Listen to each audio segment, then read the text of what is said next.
comments, and you're getting giggles off of those comments, right?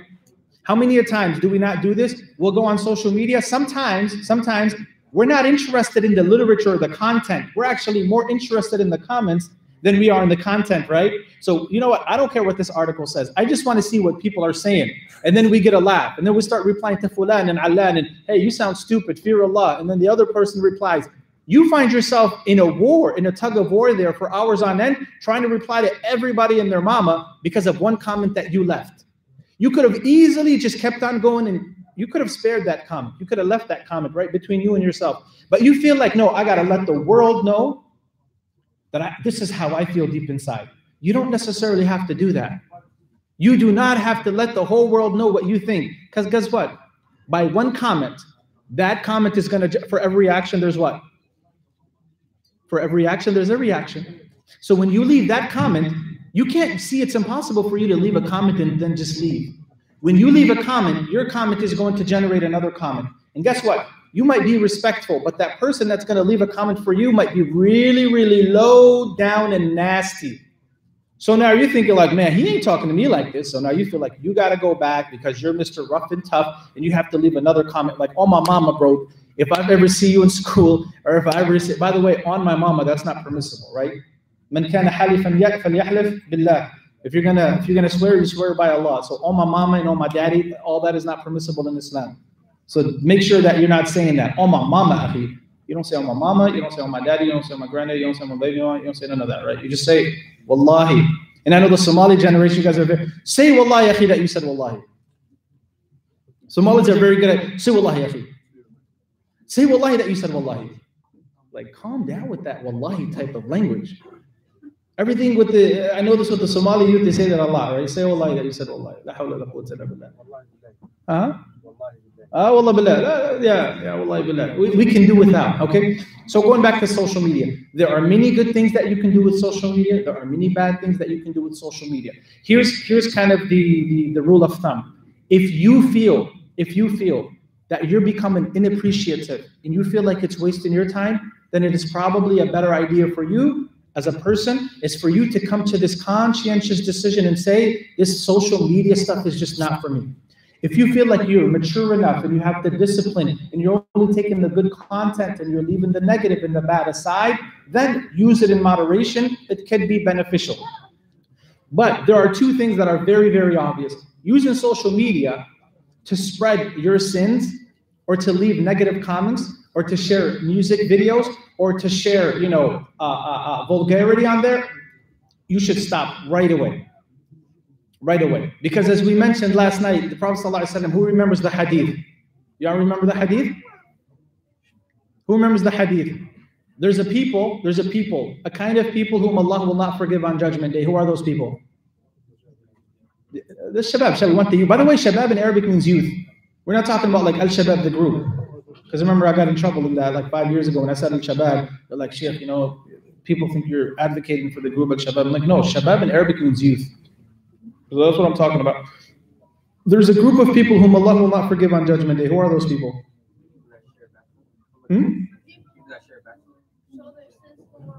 Good. Yeah. No, you answered. You answered very good. The brother said it's the people who what? It's the people who show their sins to the world. So in other words, for you, if you're sinning, if you're doing something not good, if you're trying to listen to a music video, if you're listening to Beyonce, if you're listening to J. Cole and all that, let that be between you and Allah. You do not have to let the world know that you're listening to J. Cole or that you're watching this movie or that you're watching this series on television, right? Because Allah wants us to lower our gaze.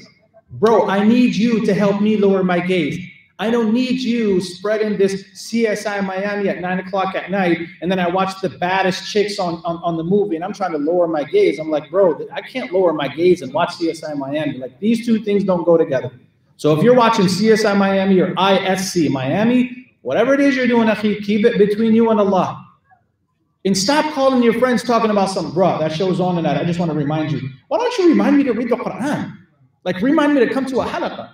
If you're going to do it, quit getting your friends and the whole world involved with things that you're doing that Allah is displeased with. You don't have to be calling up your friend talking about, bro, that show was on tonight. I just want to remind you. Why doesn't that brother ever call you talking about, brother, tomorrow's Jum'ah, can I come and pick you up? Where are these homies at? Do they exist?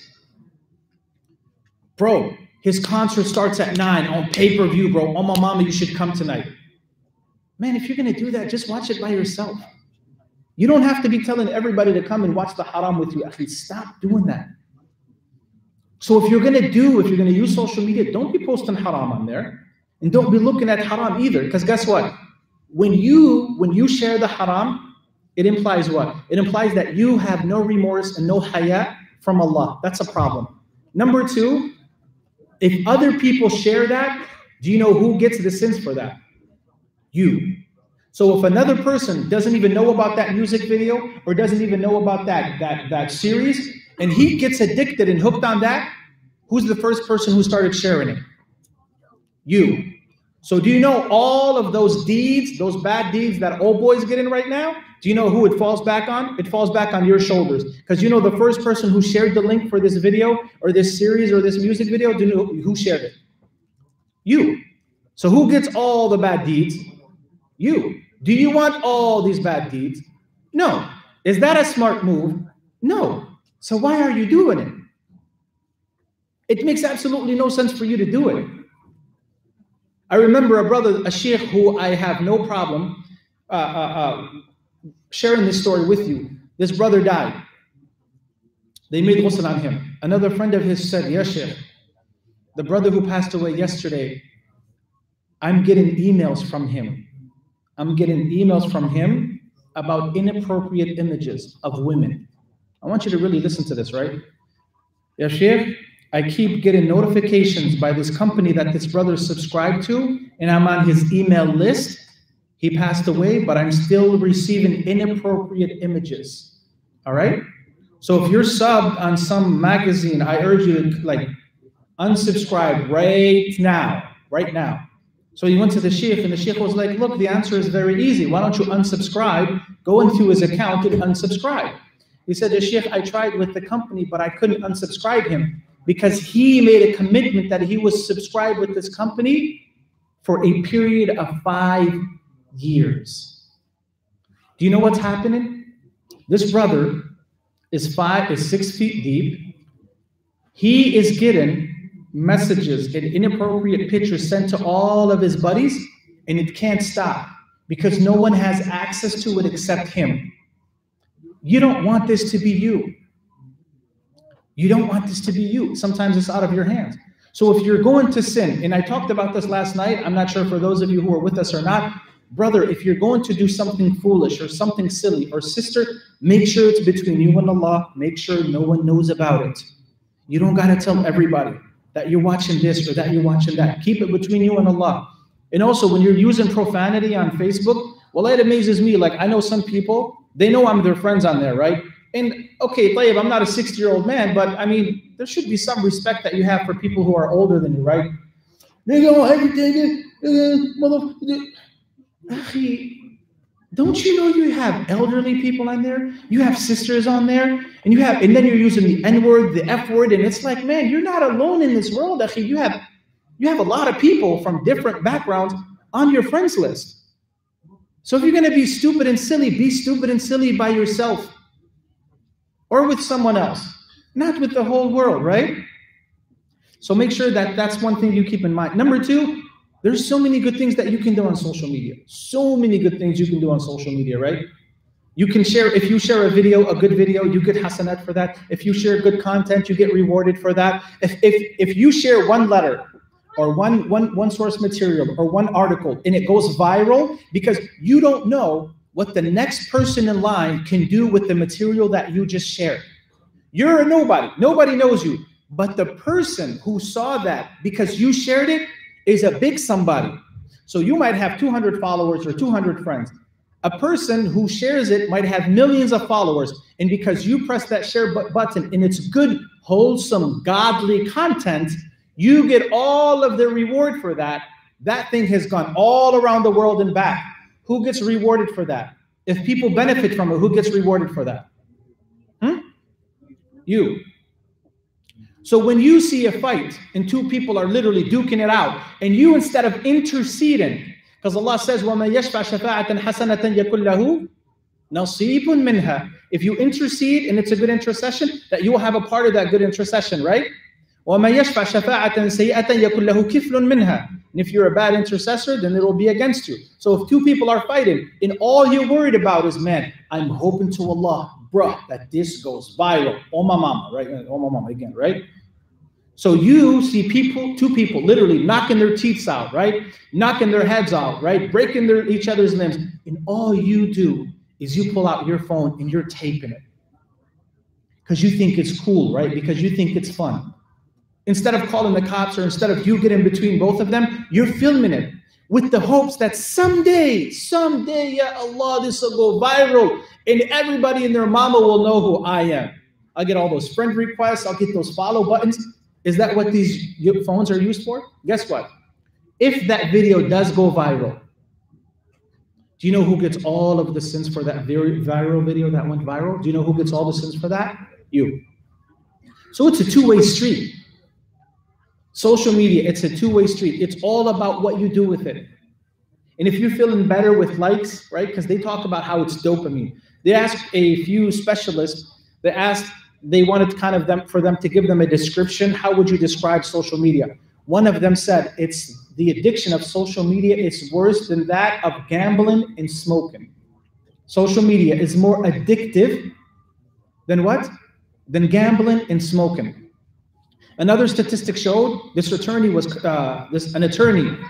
attorney was talking. He said, the root cause of most of the divorce cases I see are due to social media, due to the abuse of social media. Which now I'm going to move into another point, and that is that bragging about everything that you do on social media. Akhi, please listen. When you're on social media and you're at a restaurant and you pinned yourself and you took a picture of that plate, can I ask you just an honest question?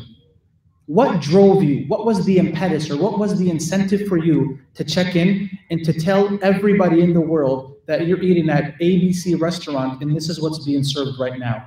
Why did you just do that? And guess what? This is not just young people. This is grown-ups doing this too, which makes it even more despicable.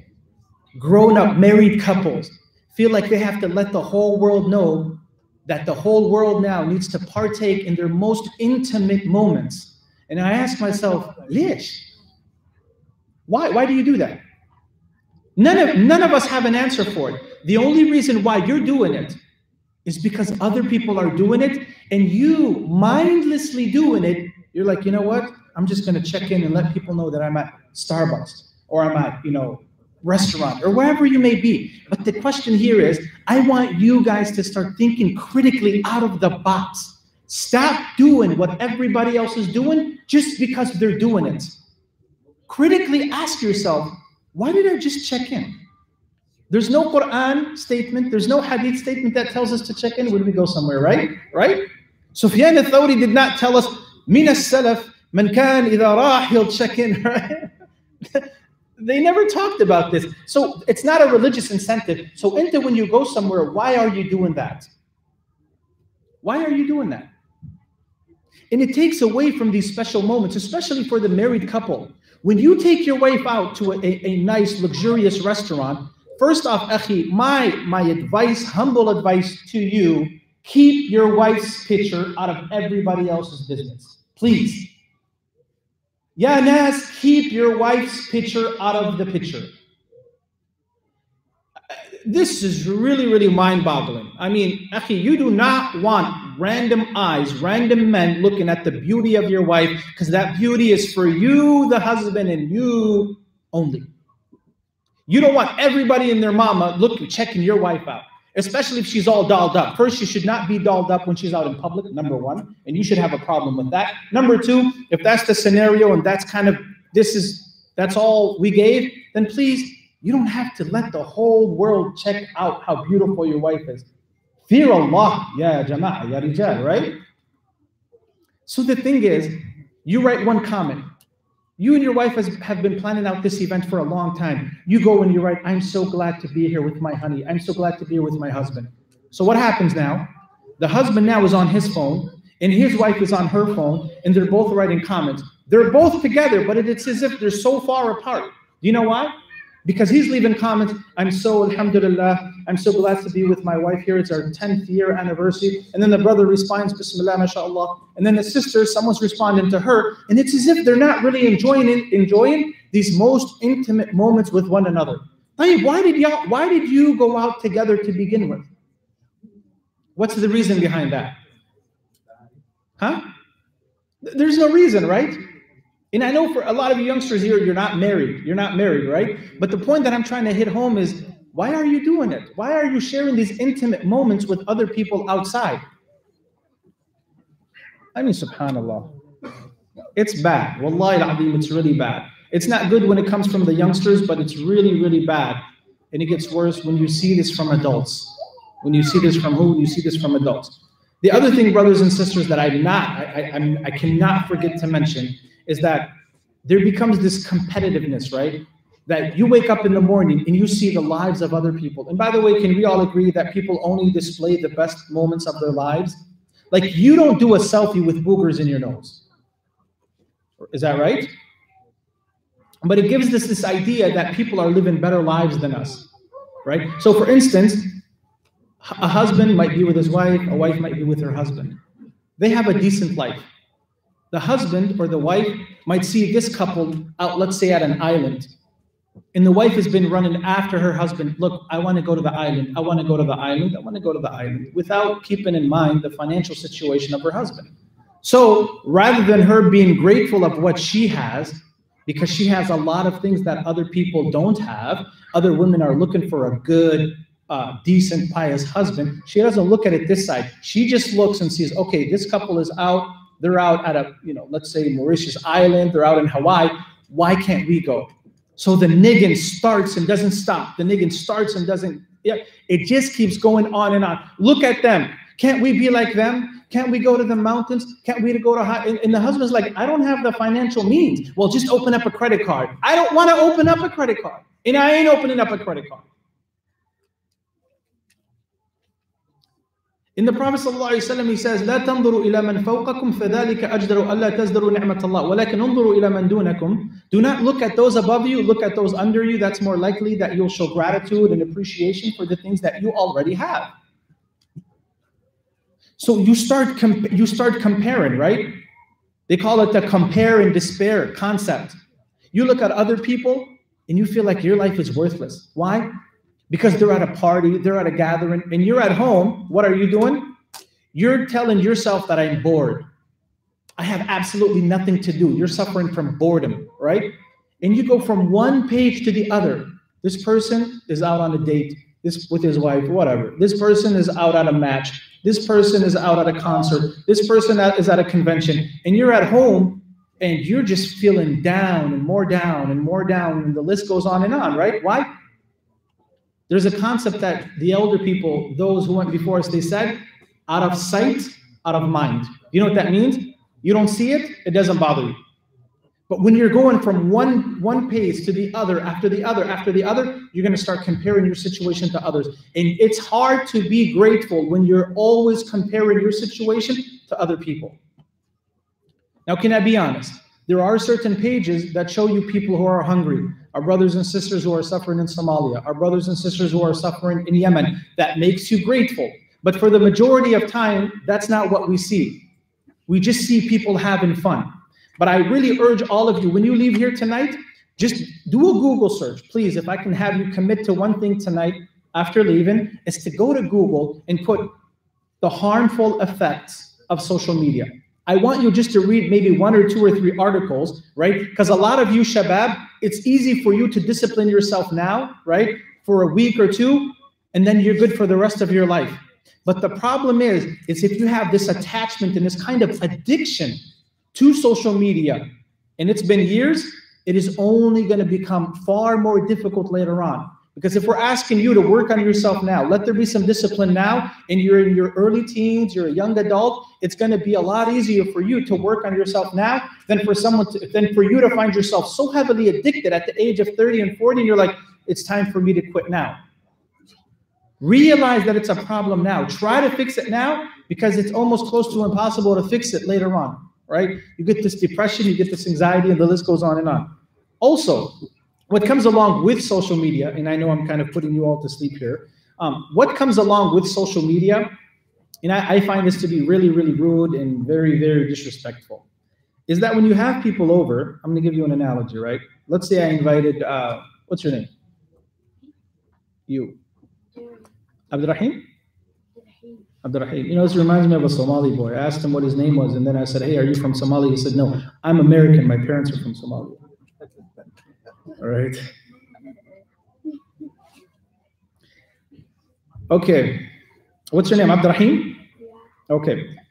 Let's say Abdurrahim comes over my house. I'm hosting Abdurrahim for dinner.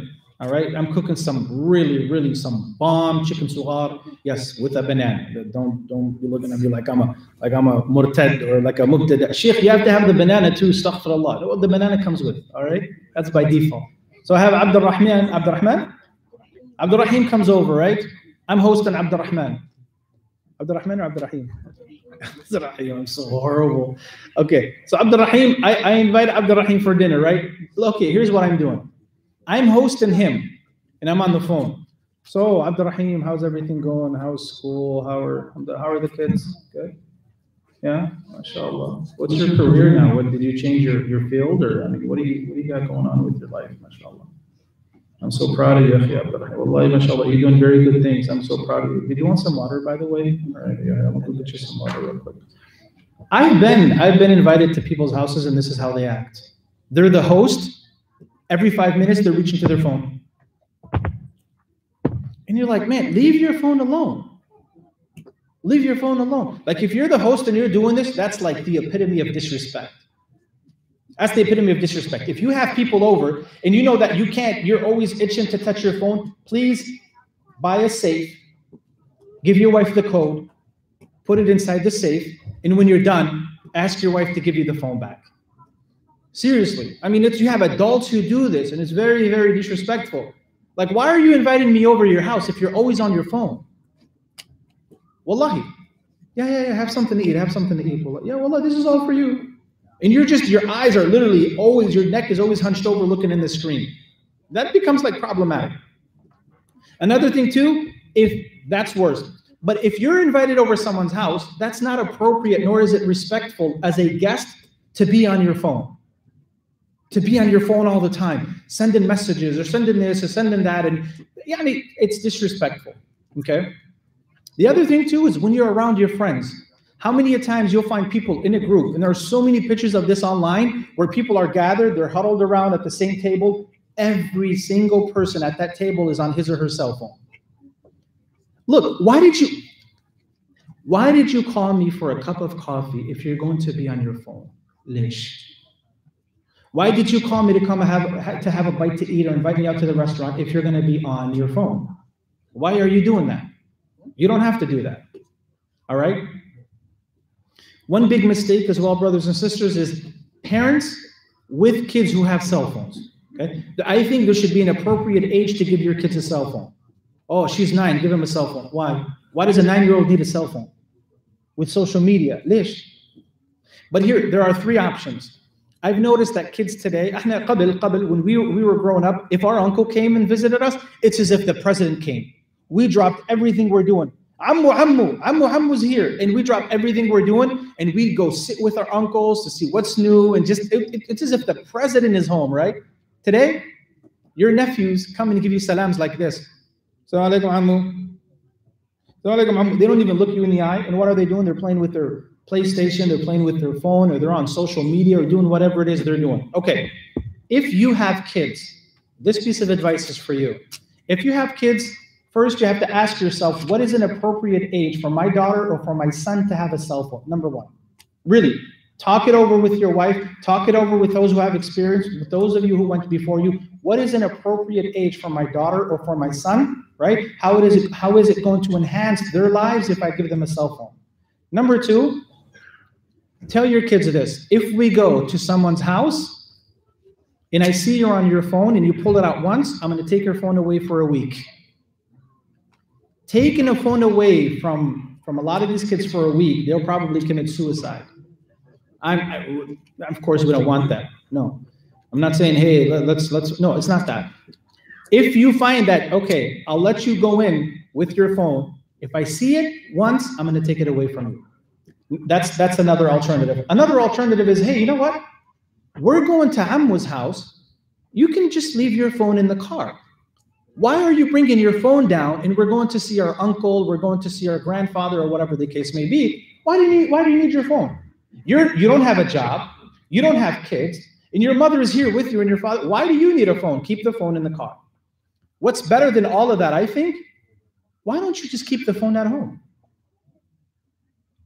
Keep your phone at home. If your teenagers have telephones, they have these smartphones, and they're going outside or doing whatever it is they're doing, hey, we're going to uncle's house, leave your phone here, you don't need it. Why is it that our kids are in the back seat instead of us talking about our family problems and just kind of talking about a hadith, something beneficial? The father's in the front seat driving. The three kids, everyone has a phone, latest and greatest model. And this one is on Instagram, this one is on Facebook, and the other one's on Twitter. No one's talking. We as parents, we have to ask ourselves, is this for enhancement? Is it doing a better job? Or what is it doing exactly? What is it doing exactly? Wanta kaman, piece of advice as well. Try this. Try this after the muhadara. If you're in your car and your hand is itching to go to your pocket or to reach to your phone, try to tell yourself, no, not now. Another minute. And if that goes by, another minute. If that goes by, another minute. Try to discipline yourself. Your hand is itching, right, to reach over to your phone. Dear phone, I want to see you, please. No. I'm not going to do it. Try that. Try to work. Well, it's not easy. The first few times, the first few attempts, it's going to be hard to do. But if you try it out, you're going to notice that you're not a slave for these phones. You're not a slave. You're a slave to who? To me, to who? To Allah, right? You're not a slave to these phones. So we have to stop acting like we're a slave to these phones. Okay? One tip that I'd like to give as well, and this is something I found to be very beneficial myself, and wallahi, I've tested this so many times. When you wake up, make sure that you're not reaching for your phone before you say good morning to your wife. Make sure you don't reach for your phone before making your adhkar. Make sure that you have your priorities straightened out. And make sure that you don't go on social media the first thing in the morning, because guess what? If you see something that's going to bother you, and that's going to put you in a bad mood, that's probably and most likely going to set the stage or tone for the rest of the day. This has happened to me. I see something, I wake up feeling good, prayed Fajr on time, made some dhikr, read some Quran, got the kids ready, I'm good to go. I'll go on social media and I see something very disappointing or something that just drags me down, and I feel like that takes a toll on me for the remainder of the day. So make sure that if you're going to check out social media, let it be midday. Really start with that. If you feel like, you know what, I'm used to it. Well, unfortunately, a sheikh, every time I wake up, I'm on social media. No. Try to discipline yourself from the very beginning. Try to keep distance from it, but don't get on it as soon as you wake up. Try not to get on it as soon as you wake up. One mistake that some parents do is some parents grew up without these technologies in their home. They never had a television. They were poor, right? And I think some parents in here were those people. They never had a TV, the Wii, they never had any games. So what it is that because they grew up without a lot of these gadgets, so now they feel what they want to do is they want to make it up for their children. So what they'll do is they're always taking these gadgets and throwing them at their children. So the children now are overburdened with gadgets. I seen the Somali kid, I'm not sure if you guys saw it or not. His mom was like, did you guys see this? She took the mitraqa, she took the hammer, and she took the Wii, and she was like, pow, pow, pow, pow. And I'm saying, Allahu Akbar, Allah, I'm happy. Because some of these children are spoiled brats. The man was crying like he was being waterboarded or something. Literally, like they were waterboarding him or something like that, right? He was crying. You guys see? Who's seen that? You guys see that? So the mom got really angry. She took the hammer and she just broke it in pieces, right? The boy was crying. I mean, the boy was like literally crying. I'm not going to lie. I think parents have to be very cautious in terms of how they use a lot of these applications, right? You give them the iPhone, you give them the Wii, you give them this, you give them that, and they feel like they're entertained all the time. One problem, and maybe, how much time do I have left?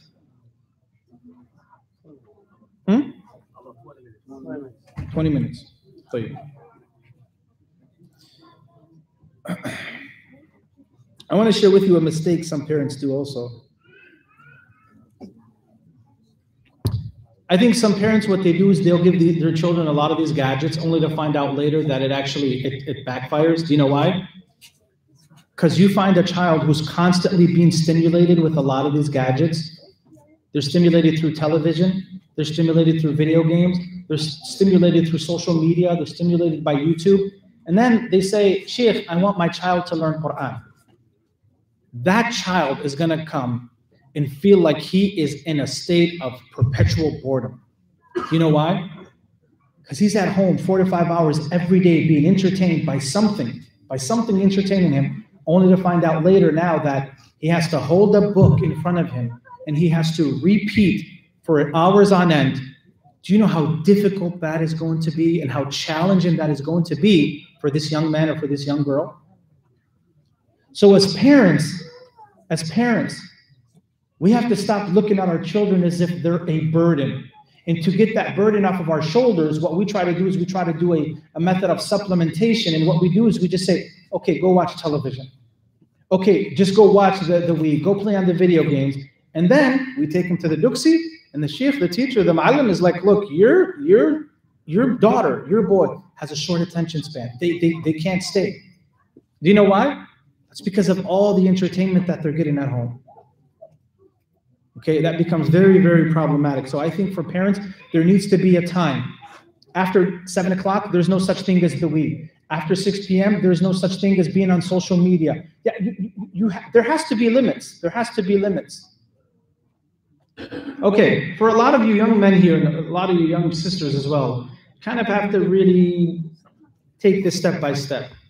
If you're on social media, you're trying your best to get off of social media, try to commit to one thing at a time. For instance, if you have your smartphone with you and you're logged into Facebook or you're on Twitter and you're reading Quran, Shaitan is literally conspiring with the other shaitan to call you because you're memorizing Quran and you're revising Quran. Call Ali, he's making revision right now, call him. And then you hear that, or make a comment or tag him. Bing. You're focused, mashallah. Immediately, as soon as you hear that ding, you had plans to make muraja'a of a hizb or a juz'. What happens?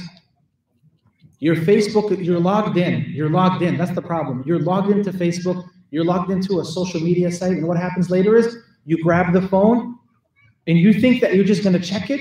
Next thing you know, you've been on there for an hour or two. That Quran time, that revision time that you had is completely gone.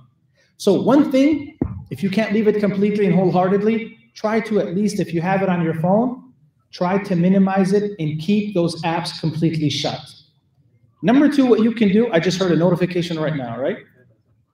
Number two is try to put the notification off. The sound, that bing, da-dum. Try to put those notification sounds, try to shut them off. One thing that you can do also is, but this takes commitment.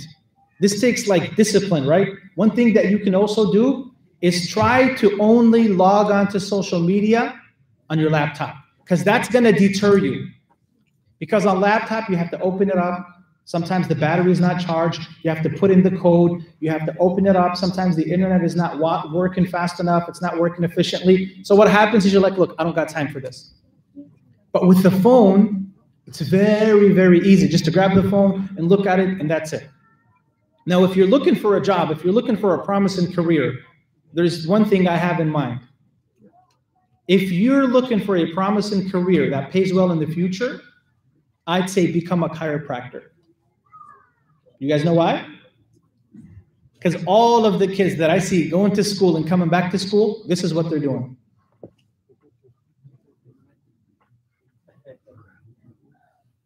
Anybody here want to be a chiropractor? Huh? No?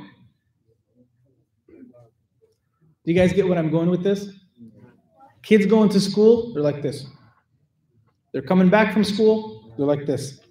People are falling in water. People are running into trees. People are running into cars. People are running into other people. It's just unbelievable. Wallahi, it's like unbelievable, right? But for a lot of you youngsters, and maybe we'll open up the floor for a Q&A quickly, at least before we end it. But for a lot of you youngsters, alhamdulillah, you guys are still young. You still have the door now to kind of wean yourself and kind of remove yourself or distance yourself just at least a little bit from the social media. One thing that's a big no-no, don't bring your phone. If you feel like your phone is itching and you want to get on social media while you're at the Jum'ah, leave your phone in the car. Just leave it completely in the car. You don't even have to bring it with you, all right? Anyways, I hope that was somewhat helpful. Sins, you don't have to let the world know that you're sinning. Where you're at and what you're doing, especially if you're with your significant other, you don't have to let the whole world know what you're eating, who you're with, and who you're with, and what you're doing, and all that good stuff. You don't have to do that either. All right. Let there be, subhanAllah. A lot of you elderly can kind of relate to this. Qabil, when we were younger, even though I don't agree with it, but parents, you know what they used to tell their children? Look, if Ammu tells you where you're going, just let them know that we're going west, even though we're going east. Some parents, they did this. I don't know if you guys remember this. صح ولا لو سألك عمك يقول لك رايحين فين تقول له رايحين الحي. Why? There was this idea that, hey, it's no one's business where we're going. The question for us, why do we voluntarily let people who we love and who we don't love, people who know us, people who don't know us, why is it that we let them know of our most intimate moments? Do not allow yourself to say, wallahi, everybody else is doing it, so I'm doing it. You're more critical than that. You're more critical than that. Anyways, if I said anything that was correct, it's from Allah and Him alone. If I said anything that was from shaitan, it's from minni wa min nafsi. May Allah reward you all again for being such an attentive audience. And this, and Allah subhanahu wa ta'ala knows best. I'm not sure if anybody here has any comments or questions or anything of that nature. فليتفضل. I just have one thing it might help, but it's for like kids or teenagers, they have to have a phone. It might just benefit and have like limited data, like an internet, so have unlimited data, and you're gonna limit access to, you know, if you use it, you're gonna lose it. You're not gonna have to look for a month or, you know, access to the social media. Wallahi, everybody here, he's asking basically that his kids have unlimited access to the internet on their phones, you mean? Okay. I would say let it be a certain time that they use it. I remember a brother talked to me before. He said, when I first got the social media and I first got the computer and these smartphones, he said, I put them in my children's room. When I put it in their rooms, I found out only later on that they were not getting any sleep. They were either on the computer, one was under the sheet, under the phone, right? Sending a text message or doing a chat or doing an Instagram or doing something of this sort. So he's like, I had to take all of that out of the room. And that's why I am not for parents putting computers in the children's room. I am not for that. You want to use the computer at home? You want to use the computer at home? Do you know where you're going to use it? In the living room. The cell phone too. The cell phone too. You do not leave children with their cell phones unattended. It's nighttime. The cell phone you put on the table there, and no one touches it until the following day. Now, I know all of you are probably like, I hate this shit on everything. I hate them. Wallah, it's for your own good. It's for your own good. 1 second. Do you know when children, they have like a hanger or a piece of metal and they're trying to put it in the outlet? And they're trying to put it in the outlet, and then the father comes and says, what are you doing? And they grab the kids, right? The children usually, what do? They end up crying, right? They end up crying, right? Does the parent, do they give in because, oh, you know what, you're crying, khalas, electrocute yourself? No. Why? Because parents are looking out for the best interest. And it's not now that you're going to thank your parents. Believe me, all of us, we were there, been there, done that. You will appreciate and thank your parents later on, not now. Because now you're just like, brother, look, we're done, please, khalas, just let's end this conversation. We just want to go play some ball, break some ankles and all that good stuff, and just, okay, khalas, jazakallah khair, hooray, hooray, you taught us a good lesson about social media, we're done. You will not really appreciate this kind of talk or this kind of discourse until you grow older, right? Oh, I thought someone was raising his hand. Please, any other questions? Just like advice, like for the system. Like you say, you mentioned earlier, if you go to eat or something and then take a picture of the cake and of the place and just put it online without, like the permission, hasn't permission, or just for show off, or All right, here's something that people don't talk about enough. And look, I say this not arrogantly, but I really fear for those sisters who plaster their faces with makeup. I know you're probably not going to hear this at ICNA. You're not going to hear this kind of talk at these big organizations. May Allah reward them for the good they're doing. But I feel like this does have to be said. It is not permissible for you to put your dolled up face on Facebook or any social media site. Ma ana illa nasihun, and I hope Amin as well. No one wants to hear this. Du'at don't want to talk about it, but al-haqqu wal-haqqu yuqal. Because everybody who scrolls and looks at your mighty, pretty, gorgeous face, وَيُفْتَنْ, and don't give me that, brother, you just got to lower your gaze. No, sister, you have to help the brother lower his gaze. And don't give me that, well, that's all you're worried about, brother. Well, Allah does say, زُيِّنَ لِلنَّاسِ حُبُّ الشَّهَوَاتِ مِنَ النِّسَاءِ. So I don't know, is Allah wrong here? When Allah says that the beauty, the first thing that men are tempted by is the beauty of women. And we get this kind of tug of war. Well, you guys should just worry about lowering your gaze. Well, why don't you help the brothers lower their gaze? Help them at least, right? If you're all pious and misaprighteous, why don't you help the brothers lower their gaze? Just a little bit. Right? And I know a lot of people, they don't want to hear this kind of talk, unfortunately, but it's reality. And it's out of compassion that I say this, even though I probably could have said it in a better tone, in a better way. Maybe I'm blameworthy for that. It's the truth. Anything else quickly? Anything else? Yes. Did you raise your hand? Oh, because I can't really see you anyways. Yes. Oh, that's okay. I don't know if he's itching his ear or whatever. Anyways, Ali, is that it then? You can ask Dr. Ahmed Al-Yamaani. Yeah, this question, yeah. Social media. It's not one aspect. You have Facebook, you have Twitter, you have Snapchat, you have all these, categories of social media. Are they in the same range when it comes to fitness or something that would lead to corruption? Do they carry different status? Are they all the same? I did talk about that earlier. Maybe you weren't, but I can just quickly elaborate just about it. The brother asked a very good question. He said, social media, is it all the same? The usage of social media, is it all the same or not, right? So is YouTube like Facebook? Is Facebook like Twitter? Is Twitter like Instagram? Is WhatsApp like Pinterest? No, absolutely not, right? They're all different. They're not the same at all. Right? When you're on Facebook, you can't control what you see and what you don't see. You're scrolling through there, you're seeing all these pretty faces, and you're seeing all these this and all that, yada, yada, yada. On YouTube, you're looking for a specific subject. WhatsApp as well. WhatsApp, usually you have to be a part of a group for you to get messages, right? Twitter, I believe Twitter is like the bathroom of social media. Oh my goodness. I tried it for a while. I could not do it. I could not do Twitter.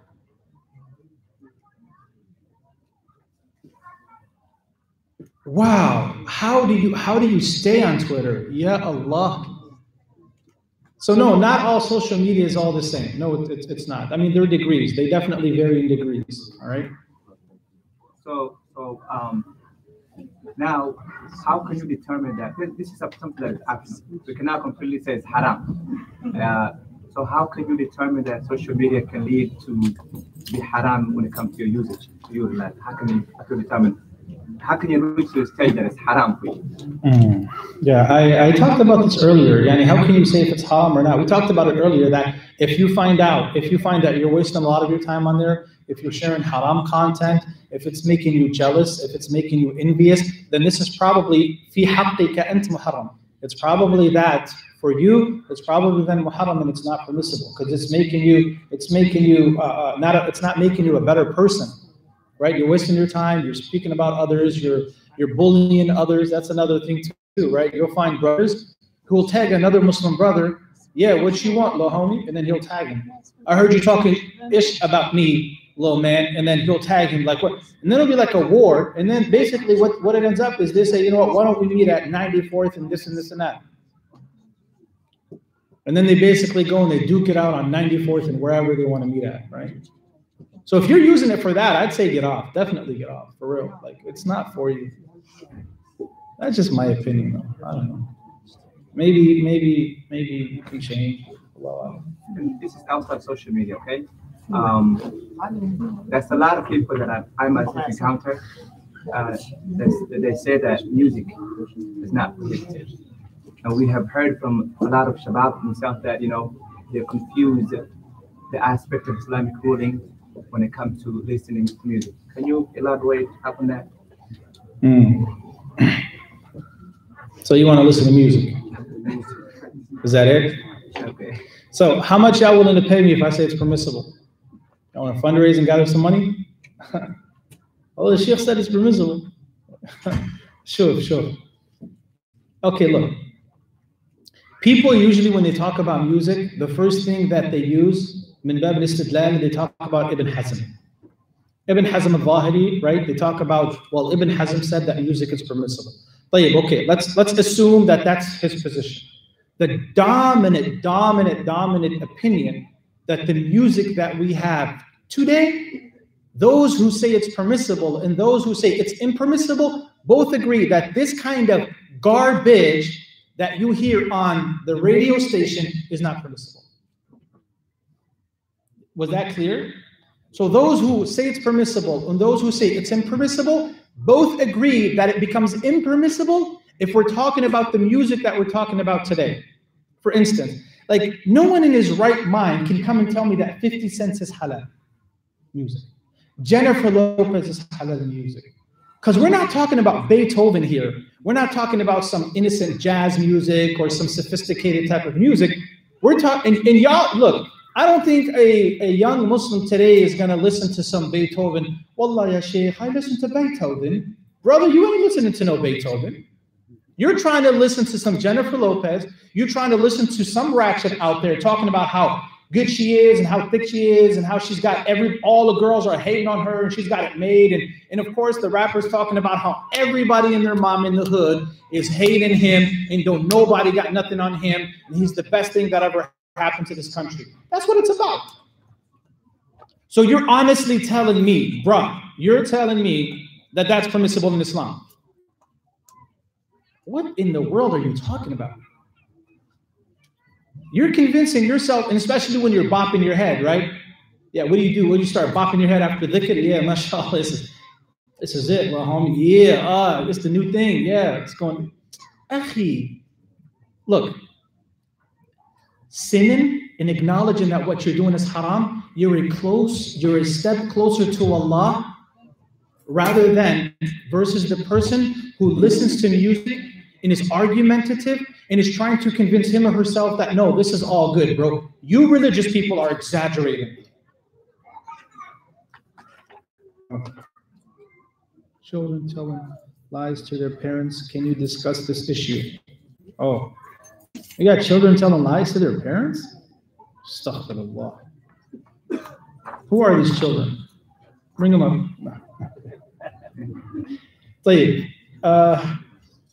Wallahi, like in what sense? Yani, are they I don't know how to answer this. I mean, are they telling their parents that, hey, you know, I'm going to so and so house and they're going somewhere else? Is that what's meant?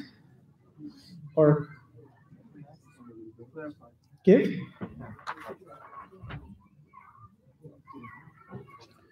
But children, look, a lot of children lie to their parents, right? And a lot of children in the past lied to their parents. A lot of us, we lied to our parents when we were young. But I guess just make tawbah. I mean, it's haram. It's not permissible for you to lie to your parents, okay? It's not permissible for you to lie to your parents. I think this is something that we all agree on. But I want to go back to the music as well. The nature of the music that you're listening to, I just want to ask, what part of hip hop or what part of rap music, what part of all of this genre goes hand in hand and is in sync or is aligned with the values of Islamic tradition? That's all. So when you're listening to some rapper talking about I bust a cap in his, is that part of the sunnah? Like, did the Sahaba go around to random people and just bust a cap in his? I'm sorry, that's not of the sunnah. And then now we have new music groups talking about how hijabi chicks, and they got hijabi chicks on their video. See, all you got to do is just say Bismillah and say MashaAllah, and boom, it's Islamified. It's 100% certified Islamified. That's it. Like, look, we have to come to some terms as Muslims. Really, we have to put ourselves on a reality check. There are certain things that we don't have an alternative, because من الناس من يقول طيب ما هو البديل لهم يا شيخ? Sheikh, what's the alternative for them? There are certain things there's not an alternative for. The alternative for music is listening to what? Is listening to the Quran. And from someone who used to listen to music, if you will, it's not easy leaving it, but when you listen to this music, you really have to kind of say, what am I learning from this music that goes hand in hand with the teachings of the Quran, or that goes hand in hand with the prophetic tradition of the Prophet ﷺ? That's kind of the bigger question. When you listen to rap, you want to become violent. Listen to rap music right now, right in the parking lot, and then walk in. You're not going to walk in like this. Assalamu alaikum, akhi, how are you? MashaAllah, assalamu alaikum, akhi, how are you doing? It's so good to see you. Akhi Muhammad, where have you been? Assalamu alaikum. You're going to walk in like this, mean mugging other brothers, like, yeah. Like you think you're rough and tough. That's what it makes you. Or when you listen to a song that's talking about vanity, my looks, and all the girls are hollering at me, and all the shorties want me, and you're going to walk in feeling all, ain't no way in hell you're going to walk into the masjid feeling all humble. And arrogance, is it part of our deen? No, arrogance is not part of our deen. As a matter of fact, Iblis is in eternal hell because of his arrogance. So you don't realize how much it takes on you as a person. When you listen to a lot of this tension, a lot of this garbage, that's not who you are. Anyways, anything else quickly? So I want to end with one thing. If you're doing something that's haram, if you're going to listen to it all while acknowledging that it's not permissible in the sight of Allah. And ya Allah, I want to repent. You're a step closer to repentance than a person who convinces him or herself that, man, these religious people are exaggerating. I like listening to music, and I'm just going to keep listening to music. Okay, for you, if you're listening to music, are you honestly telling me that someday when you have children and they're 6, 7, and 8, you're going to put in, if it's halal, are you really willing and ready to throw in that CD or that MP4, whatever it's called, when your kids come around later on, 10 to 20 years, would you really listen to that in front of your 6 or 7-year-old daughter or 7-year-old kid? Would you? Would you listen? Would you allow your children to be listening to someone who's talking about busting the cap in here and being all arrogant and everybody's after me? You want your children listening to that? No. You're not. Right? Anyways, I'm going to give you one story of a young brother. It's kind of funny, but it's powerful. This brother used to go out bar hopping. He used to go to clubs. He used to holler at a lot of chicks. He used to look at himself like a player. He used to think that, hey, nobody had game like this dude, right? This cat would go he would go in the shower. He'd take a shower. He'd make wudu. He'd get out of the shower, and he'd go pray 2 rak'ahs. Do you know when he would do this? Before going out to a club. Now, all of you, for those of you who went bar hopping in the club or whatever, the bouncer's not going to ask you and say, let me see your ID, and then look at you and say, did you pray 2 rak'ahs before you came? Before getting into this club, one of our conditions is you have to pray 2 rak'ahs. Did you pray 2 rak'ahs? Clubs don't do that, right? But do you know why he did that? Deep inside, he knew that what he was doing was displeasing to Allah. He acknowledged, he knew that it's not permissible to be going bar hopping, to be hollering at chicks, to be with random women. He knew that it was not permissible. But this is his way of showing Allah, Ya Allah, I want to repent. My nafs is getting the best of me. Ya Allah, this is my way of showing you that I want to change my ways. If you're going to sin, be a remorseful sinner. Don't be an arrogant sinner. When you're sinning and you're arrogant and negligent, you're destroying yourself with your own hands. If you're going to sin, have some remorse. Let Allah see somewhere, somehow in your heart that, Ya Allah, I want to change. All right? Are we done? Anyways, listen, Allah knows best. Jazakumullah khair. Assalamu alaikum wa rahmatullah.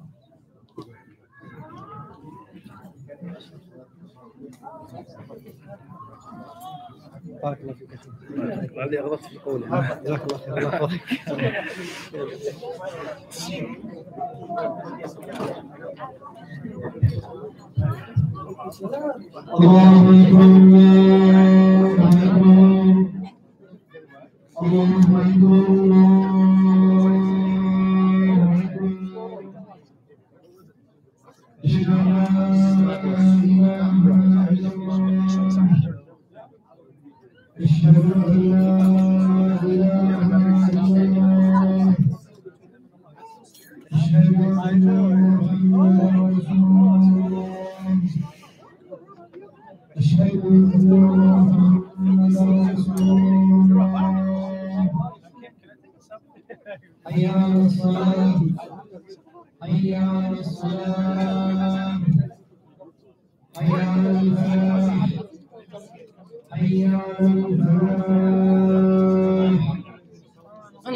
Ikan suju. Abdullah, assalamualaikum.